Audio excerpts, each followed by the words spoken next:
আজকে যে অঙ্কটা এনেছি দেখো, অঙ্কটা হলো √8 minus √x is equal to 64।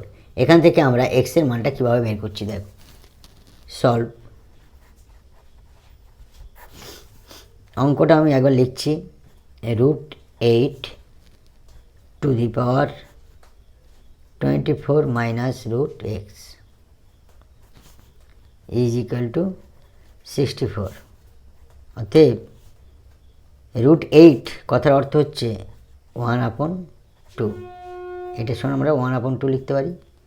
আর পাশে আছে √24 মাইনাস √x, ব্র্যাকেট ক্লোজ। এখানে হচ্ছে 64, 8 8 64। অতএব দেখো 8 বেস, এবারে 8 বেস, তাহলে এইটার সমান এটা লিখব, তাহলে হাফ ইন্টু √24 মাইনাস √x সমান 2 লিখতে পারি। আমরা বোথ সাইডে 2 গুণ করব, ডান দিকেও 2 গুণ করছি, বাম দিকেও আমরা 2 গুণ করছি। এই 2 দিক কেটে গেল, আর এখানে হচ্ছে 2 × 4 হবে।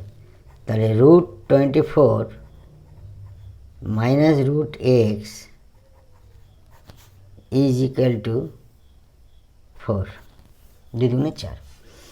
অতএব √24 মাইনাস √x আমরা বোথ সাইডে স্কোয়ারিং করছি 4, তাহলে এদিকে স্কোয়ার, এদিকে স্কোয়ার, তাহলে 4 হোল স্কোয়ার। তাহলে এই স্কোয়ার আর এই রুট কেটে গেল। 24 মাইনাস √x, এদিকে থাকলো 4 4 16। অতএব 16টাকে এপারে নিয়ে যাব, মাইনাস √xটাকে ডান দিকে নিয়ে যাব। 24 মাইনাস 16 হয়ে এলো, প্লাস 16টা মাইনাস 16 হয়ে এলো, মাইনাস √xটাকে প্লাস √x হয়ে গেল। তাহলে এটা যোগ বিয়োগ করলে কত হয়? 8 হবে।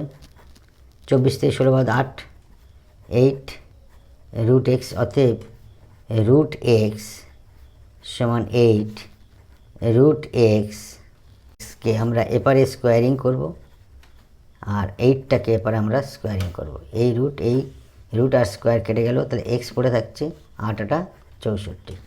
It will be answer. এক্সের মান 64।